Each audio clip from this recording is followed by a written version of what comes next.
Ah, beleza. Bom, agradeço, né, estar aqui junto desse grupo ilustre, né? Estou aprendendo bastante coisa também, minha área é elétrica, né? Agradeço aí pela organização desse evento. E, bom, meu nome é Regis Landim, eu, né, sou de formação, né, graduação em engenharia elétrica, né, sou engenheiro eletricista, fiz o doutorado também em engenharia elétrica e eu tenho pós-graduação em metrologia elétrica quântica no NIST, né? Então, isso já foi dentro do Inmetro, eu comecei a trabalhar no Inmetro, eu e o Klaus entramos na mesma época, né, então, né, 2002, né, a partir de 2012, eu passei a ser responsável pelo laboratório de metrologia elétrica quântica. Ele é responsável pela disseminação a partir de padrões quânticos, né, da unidade de tensão elétrica, do volt, né, e nós também temos um segundo padrão quântico, que eu vou mostrar na apresentação, que faz a realização do Ohm, né, da unidade de resistência elétrica. Tá? Eu também participo do grupo de docentes permanentes do programa de pós-graduação do Inmetro, né, de Metrologia e Qualidade. Então, é um prazer estar aqui. Né? Eu vou agora compartilhar a minha tela aqui para poder... ok, vamos lá. Beleza? Acho que vocês já estão vendo minha apresentação, né? Ok. Bom, então é isso, né? Eu vou enfocar, vou aproveitar, né, muita coisa que os colegas anteriores, né, falaram, né? Isso vai facilitar bastante minha apresentação. Então, vamos lá. O que era o antigo Ampère, né? Então, o Bruno, né, ele falou sobre a questão da definição impraticável que ele tinha do mol. Nós também tínhamos esse problema na área elétrica, né, no Ampère. Então, o antigo Ampère, olha só a definição dele. Era definido como a intensidade de uma corrente elétrica constante, que mantida em dois condutores paralelos, retilíneos de comprimento infinito, de seção circular desprezível e situados no vácuo, à distância de 1 metro um do outro, produziria entre esses condutores uma força igual a 2 vezes 10 a menos 7 unidades MKS de força, Newton, por metro de comprimento. Então, de cara, você não tinha como colocar numa sala, né, esses condutores paralelos retilíneos. Claro, você tinha uma abstração, fazia muitas considerações e você tinha uma exatidão que não era muito boa. Tá? E, diante, né, de tudo que foi falado, né, da necessidade das mudanças para as constantes físicas fundamentais, a gente viu que o caminho foi esse, né, para você ter unidades mais exatas e reprodutíveis, você usar constantes físicas fundamentais. Então, né, o Fábio falou do motivador principal da última mudança, que foi a deriva no valor, né, do IPK, e então, com isso, nós temos a definição do novo Ampère, que novo Ampère símbolo A é definido usando-se o valor numérico fixo da carga elementar E igual a 1,602, 176,634, vezes 10 a menos 19, quando expresso na unidade C, Coulomb, e essa unidade Coulomb é igual a Ampère segundo, onde o segundo é definido em termos da transição hiperfina do Césio, né, que já foi falada pelo Fábio, é delta ni CS. Bom, essa é uma tradução livre da definição. Aproveito para informar a todos que existe um grupo de trabalho que está fazendo a tradução da 9ª edição do SI. Então, esse ano a gente espera que saia uma boa tradução para vocês, vai ser disponibilizada. Então, a gente pode observar que, com essa definição, o novo Ampère depende das seguintes constantes físicas fundamentais. Claro, a carga elementar que já foi citado ali o valor, e a frequência de transição do Césio, delta ni CS, que tem este valor 9192.631, 770 Hz, que é igual ao inverso do segundo. Então, observe, essas constantes físicas fundamentais, elas são exatas, incerteza zero. Isso significa que você pode, uma vez que você utiliza essa constante, que é conhecida e exata, nessa unidade, você imediatamente já tem definição da unidade. Como?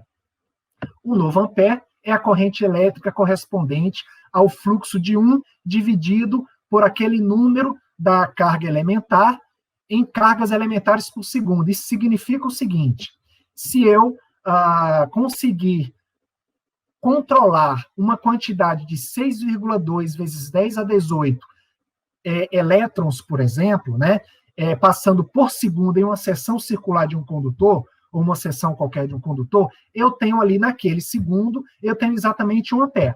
Então, beleza, o meu problema agora já é um problema fácil, entre aspas, de realizar, eu tenho como fisicamente realizar essa unidade, agora é questão de ver a tecnologia para fazer isso, né? Bom, como obter o valor do novo ampere? Quando eu falo obter, eu falo realizar a unidade prática, tá? E como já foi mencionado, né, pelos meus colegas, até pelo Klaus, que mencionou agora, eu vou ler aqui. Todas as realizações práticas das unidades definidas pelo BIPM, eles levam em consideração o seguinte: realizar uma unidade significa estabelecer o valor e a incerteza associada de uma grandeza do mesmo tipo que a unidade, e que seja consistente com a definição da unidade. Ou seja, qualquer método consistente com as leis da física e baseado no conjunto dessas 7 constantes físicas fundamentais, ele pode ser utilizado para realizar a unidade. Então, qualquer método, a gente vai citar aqui alguns, eu vou citar 2 dos 3 que estão citados na forma de você realizar, mas qualquer método que faça relação a uma constante física fundamental pode ser utilizado para realizar a unidade, tá? Então, isso posto, uma das maneiras é você utilizar o chamado tunelamento de elétron único, ou SET. O que significa isso? É você contar o número de cargas elétricas que passam por um caminho por segundo.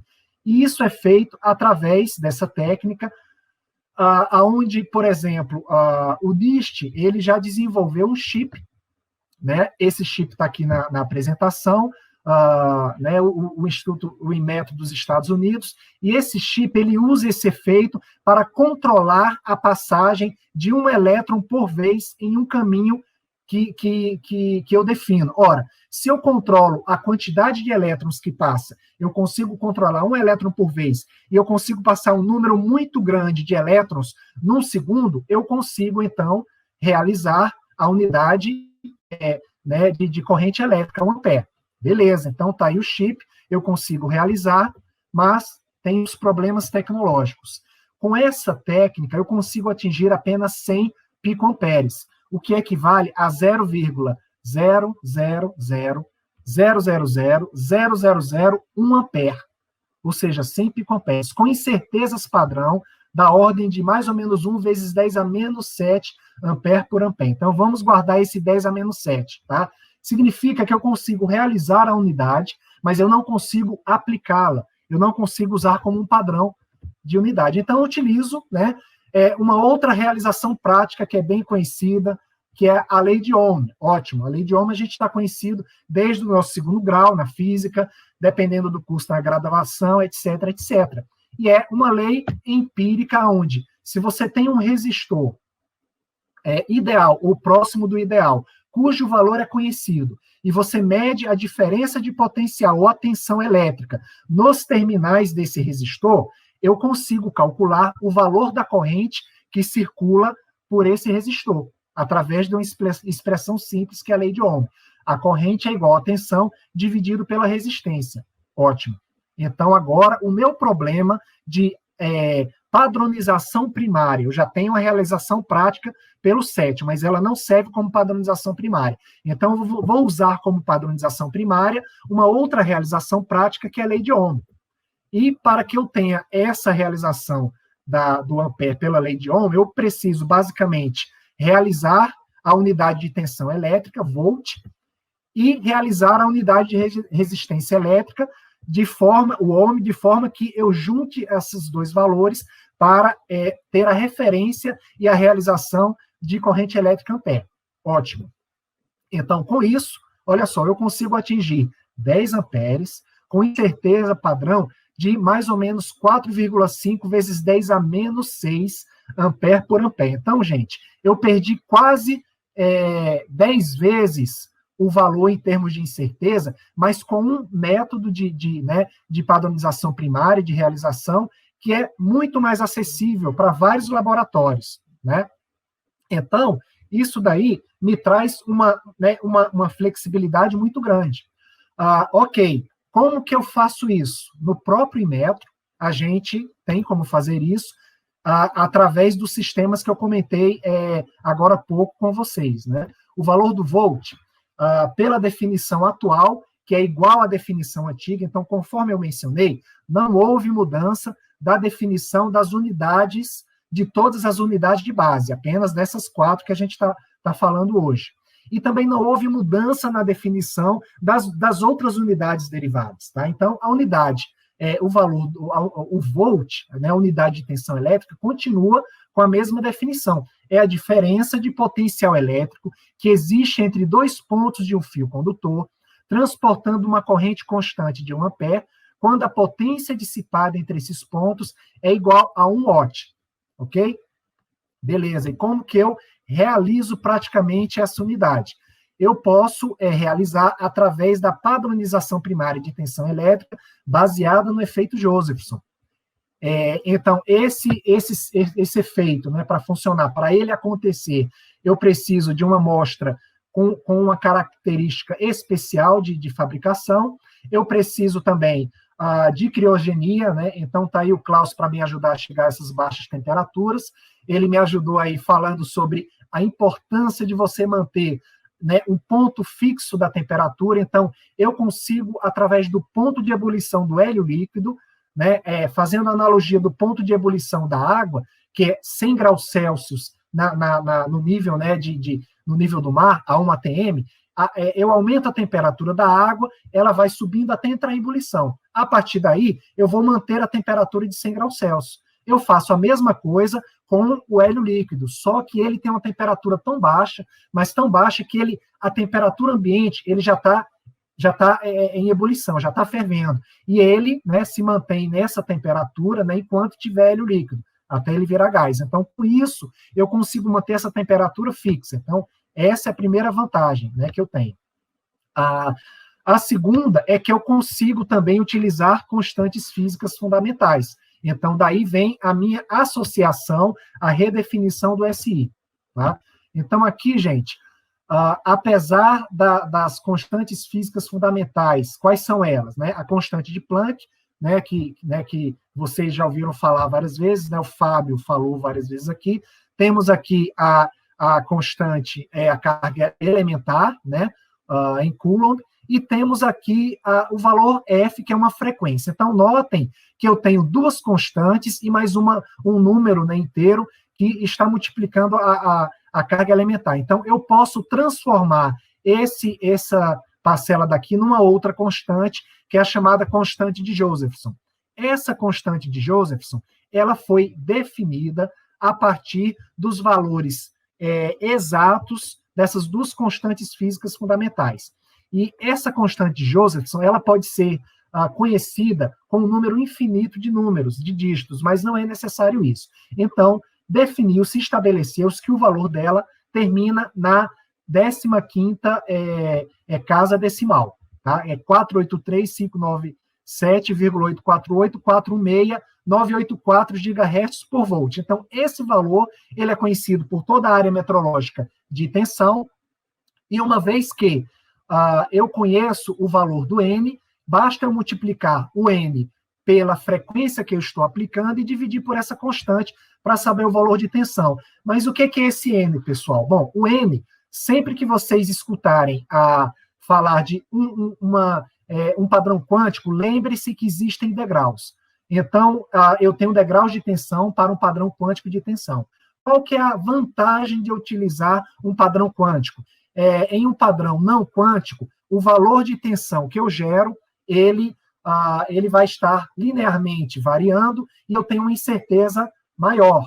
A partir do momento que eu defino que esse valor de tensão vai estar ou em um degrau ou em outro, não em um valor intermediário, eu tenho um valor de incerteza absurdamente menor.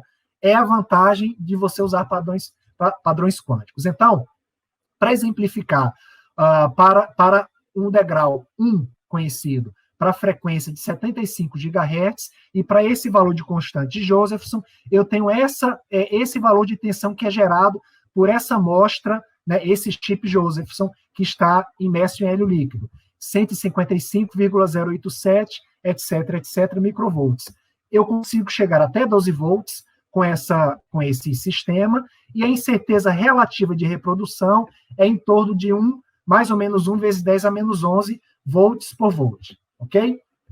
Bom, então aqui eu tenho uma foto que eu tirei do sistema Josephson, do sistema do Inmetro. É uma curva vista com osciloscópio analógico, então a gente pode ver as curvas, os degraus aqui de tensão elétrica, e a partir desses degraus eu consigo resgatar a tensão que é gerada aqui no cilindro de hélio líquido. O chip ele fica preso ao final dessa ponta de provas criogênica, e aí eu consigo a irradiação da frequência a partir de uma fonte de frequência que fica aqui na ponta, e aí com isso eu capto através de fios o valor da tensão que é gerada. Essa tensão quântica muito exata, ela é comparada através de um detetor de nulo com um padrão que eu não conheço, que eu quero medir. Então, eu vario através de um sistema eletrônico e que é controlado através de um programa de computador, né, automaticamente, eu consigo ajustar o nível de tensão até que ele chegue tão próximo do nível de tensão que eu não conheço, do Zener que eu quero calibrar, que o nível de tensão medida é próximo de zero. Sabendo o valor dessa tensão próxima de zero e sabendo o valor da tensão que está sendo gerada pelo Josephson, eu sei qual que é o valor da tensão do Zener que eu quero calibrar. Então, esta é a ideia de calibrar com o padrão quântico.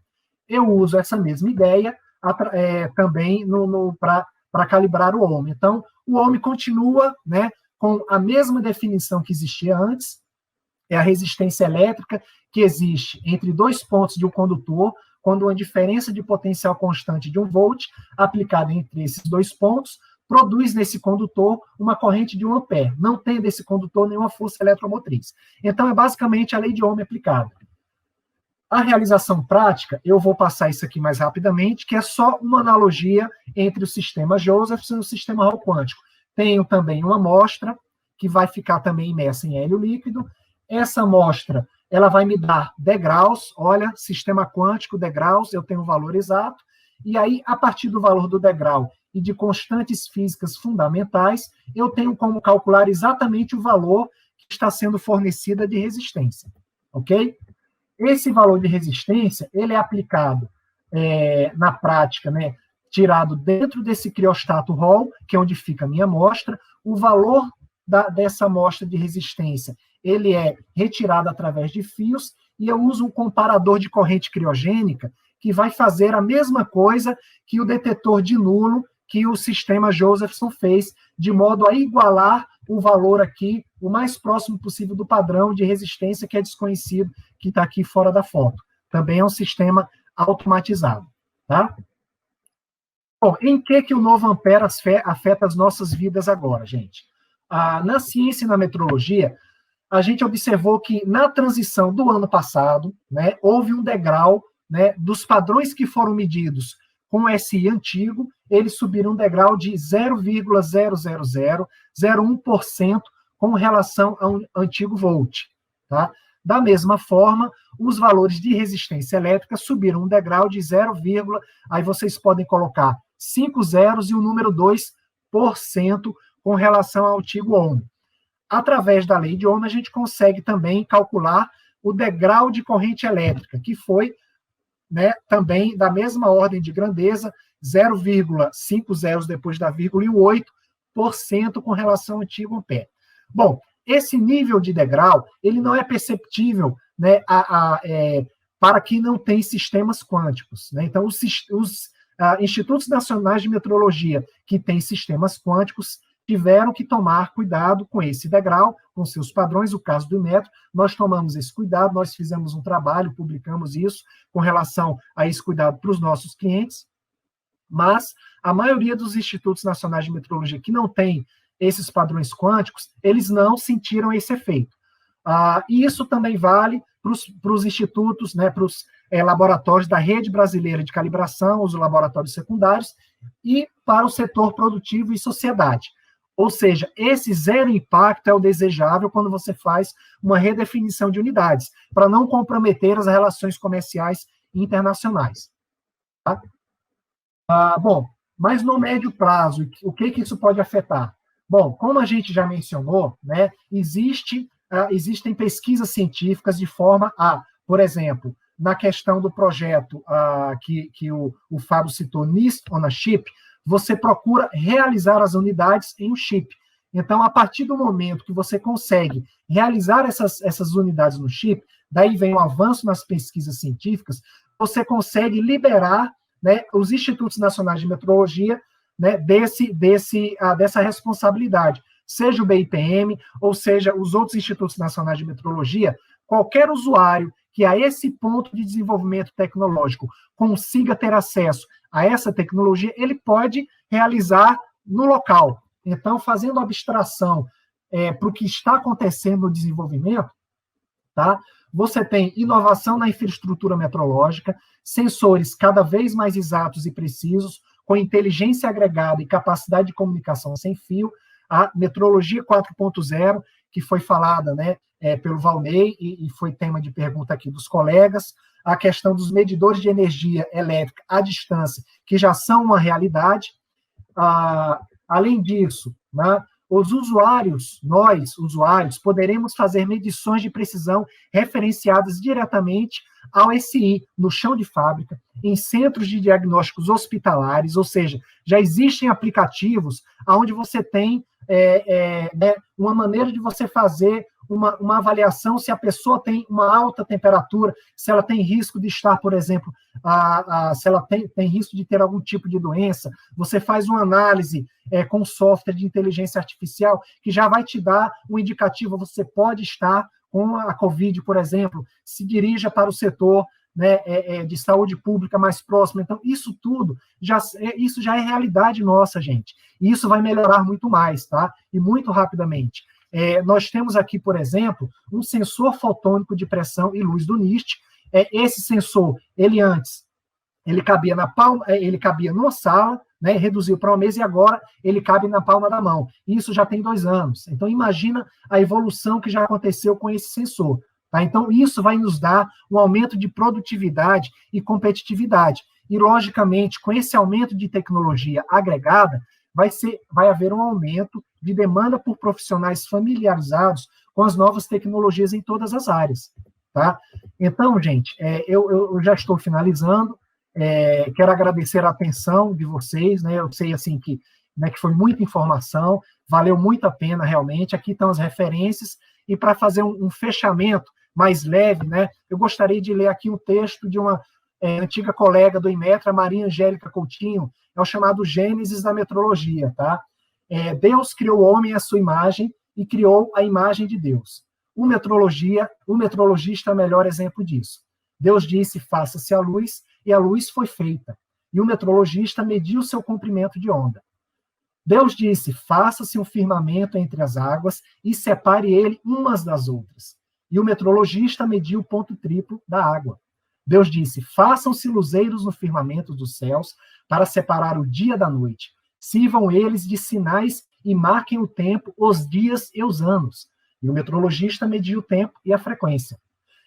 Tendo Deus terminado no 7º dia a obra que tinha feito, descansou do seu trabalho. Mas o metrologista não descansou.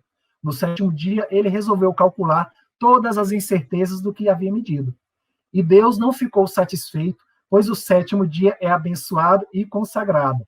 E a mulher do metrologista também não, pois o domingo é dedicado à família. E então Deus deu um castigo aos metrologistas. A partir daquele dia, ele nunca mais teria certeza de nada. Tudo que ele medisse deveria vir acompanhado da respectiva incerteza. Tal é a história da criação dos céus, da terra e dos metrologistas.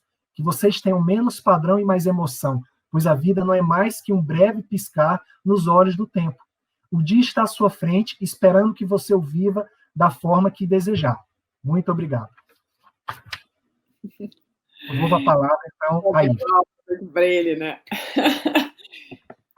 Obrigado, Regis. Muito obrigado. Os colegas também, assim, ó, excelente explanação.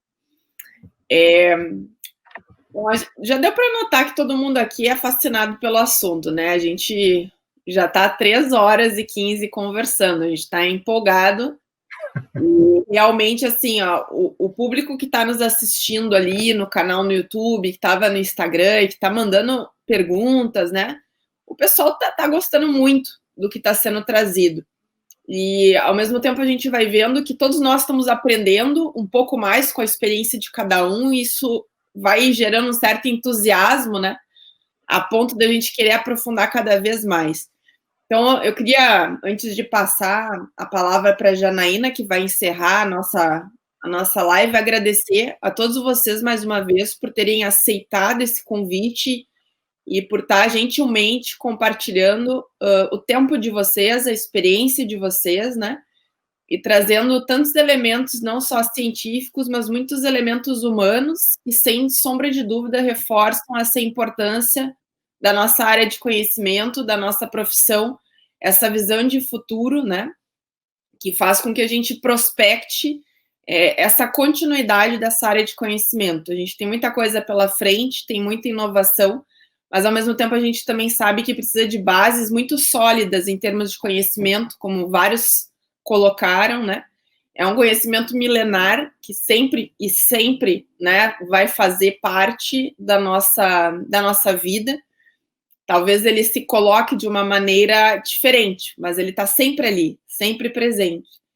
E que bom a gente poder resgatar e compartilhar, né, essas mudanças, essas inovações e essa continuidade também de gerações nessa live, que a gente teve a grata felicidade de elaborar com todos vocês. Então, meu muito obrigado a toda a equipe aí pelos conhecimentos compartilhados até agora.